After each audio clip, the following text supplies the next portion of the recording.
So we've made our database, we've created and saved our table. Now we're going to start looking at the data types and properties and doing some funky stuff in here. This will go across a couple of videos because it does tend to be quite detailed. Now at the end of the second video, you may recall that the database complained to me there was no primary key defined. A primary key field is a unique identifier for each record in a database.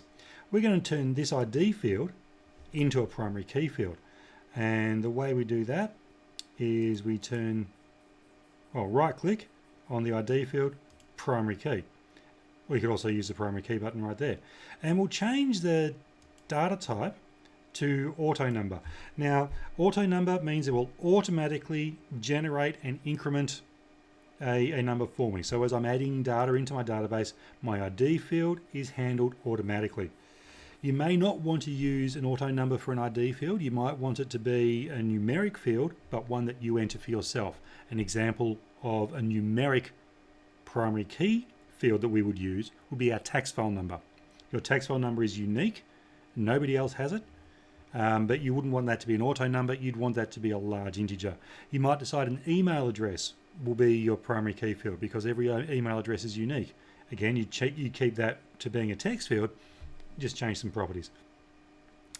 Now we'll come back to title because I'm going to do a drop down menu for that. Let's just have a look here at first name. You'll see here in field size now, my field size is 255 characters. That's a sentence. It doesn't need to be that long. The longest first name that I know of would be about 20 characters long. So let's be a bit generous and say our field size is 25 characters. All right, keep it at text and everything else is fine. Do we want to format the text? No. Do we want an input mask? No. Caption? We can do a caption. And we'll see where that comes up later on. The caption field will come up when I create forms. For the surname, again, I don't know of many very long surnames. We might have somebody with a double-barreled surname, so we'll make that field 50 characters long. The address, again, don't want it to be 255 characters long, but maybe 150. The suburb, 20 should be enough. Postcode, now this is interesting because a postcode is a number. And if we do this as a number, we can use a validation rule here. We can change our validation rule so that it is greater than 999 and less than 10,000, because every postcode in Australia is 4 characters long. So that should work for us. Now if I press enter, you'll see then the A in and went to uppercase. So that straight away gives me a validation rule that I know is going to work.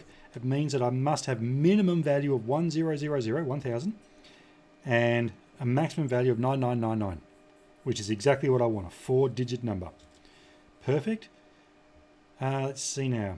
Date of birth, we're going to change this to being a date field, date and time.